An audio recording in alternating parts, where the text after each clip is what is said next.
प्राचीन काल की रहस्यमयी कथा। पुण्य और पाप का खेल, एक अद्भुत और हृदयस्पर्शी कथा जो जीवन की सच्चाई को प्रकट करती है। घने जंगलों और ऊंचे पर्वतों से घिरे एक प्राचीन राज्य की मिट्टी आज भी उन कहानियों को संजोए हुए है जो समय की धारा के साथ बहती रही हैं। यह कहानी उसी युग की है जब न तो कोई बड़ी सभ्यता थी और न ही कोई जटिल व्यवस्थाएं। जीवन सरल था लेकिन रहस्यों से भरा हुआ। यह कथा एक ऐसे युवक की है जो जीवन की एक अनसुलझी गुत्थी को सुलझाने निकला था। वह प्रश्न जिसने हजारों वर्षों से मनुष्यों को उलझा रखा था, अच्छे लोगों को ही अधिक कष्ट क्यों सहना पड़ता है और पापी लोग क्यों सुखपूर्वक जीते हैं। अगर आप भी इस प्रश्न का उत्तर जानना चाहते हैं तो इस कथा को अंत तक अवश्य सुनिए। यह केवल एक कहानी नहीं बल्कि जीवन का वह गूढ़ सत्य है जिसे समझने के बाद आपका दृष्टिकोण हमेशा के लिए बदल सकता है। बहुत पुरानी बात है। देवगिरी नामक एक राज्य में अर्जुन नाम का एक युवक रहता था। अर्जुन बाल्यकाल से ही सत्य और धर्म के मार्ग पर चलने वाला था। वह अपने आसपास की दुनिया को बड़े ध्यान से देखता और हर बात पर गहराई से विचार करता था। अर्जुन ने देखा कि जो लोग ईमानदारी और परोपकार के मार्ग पर चलते हैं वे हमेशा कठिनाइयों से घिरे रहते हैं। वहीं जो लोग छलकपट, धोखा और पाखंड करते हैं वे सुखी और संपन्न जीवन जीते हैं। यह विरोधाभास उसे बेचैन करता था। वह अक्सर अपने गुरु से इस विषय में पूछता लेकिन कोई संतोषजनक उत्तर नहीं मिलता। इसी उधेड़बुन में एक दिन अर्जुन को झांत हुआ कि हिमालय के एक प्राचीन मठ में रहने वाले आर्षि अग्निदेव इस रहस्य को जानते हैं। निश्चय करके वह कठिन यात्रा पर निकल पड़ा। महीनों की कठिनाइयों को सहते हुए बर्फीले पहाड़ों और घने जंगलों को पार कर वह आर्षि अग्निदेव के समक्ष पहुंचा। गुरुदेव, मैं जीवन के एक ऐसे प्रश्न से जूझ रहा हूं जिसका उत्तर मुझे कहीं नहीं मिला। कृपया मुझे बताइए, अच्छे लोगों को ही अधिक कष्ट क्यों सहना पड़ता है और दुष्ट लोग क्यों सुख भोगते हैं? अर्जुन ने श्रद्धापूर्वक पूछा। आर्षि अग्निदेव मंद मुस्कुराए और बोले, वत्स, यह जगत बहुत जटिल है। इसे केवल देखने मात्र से समझा नहीं जा सकता। मैं तुम्हें एक कथा सुनाऊं जो तुम्हारे प्रश्न का उत्तर दे सकती है। ध्यान से सुनो। बहुत समय पहले एक निर्धन विधवा स्त्री 3 छोटी बच्चियों के साथ एक छोटे से गांव में रहती थी।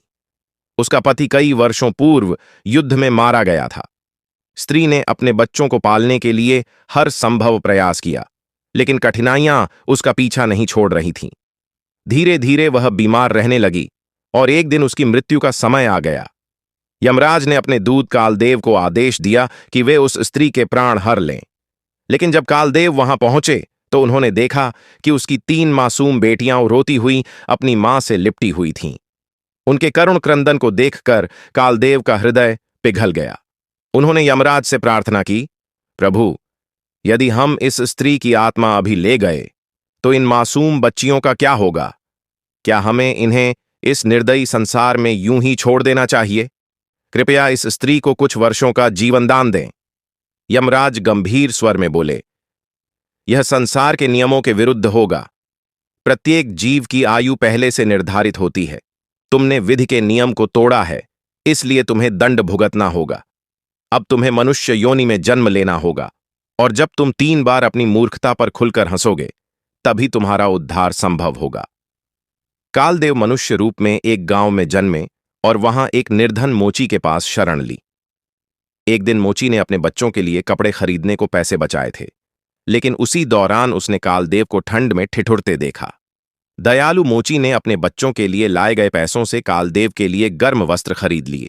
जब वह अपने घर पहुंचा तो उसकी पत्नी अत्यंत क्रोधित हो गई और उसे भला बुरा कहने लगी।